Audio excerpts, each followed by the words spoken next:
સમાચારોમાં હવે આગળ આપણે વાત કરીએ ચોટીલાની તો ચોટીલા ડુંગર પરિક્રમા પથ પર 2000 જેટલા વૃક્ષોનું વાવેતર સાથે ખાસ ઉછેર કરવામાં આવે છે. તે અંગે વાવેતર શરૂ કરાયું છે.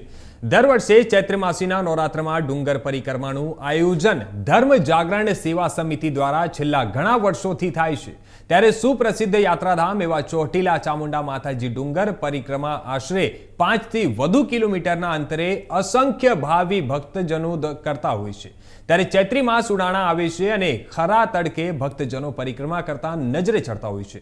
ત્યારે આવા ખરા તડકામાં ભક્તજનો તડકાથી રાહત મળે જેને લઈને વૃક્ષોનું વાવેતર કરવામાં આવ્યું છે. ત્યારે રાષ્ટ્રીય સ્વયંસેવક સંઘની ભાગીરથ સંસ્થા ધર્મ જાગરણ સમન્વય સૌરાષ્ટ્ર પ્રાંત સદભાવના સેવા ફાઉન્ડેશન રાજકોટના સહયોગથી આ વૃક્ષોનો ઉછેર કરવામાં આવશે.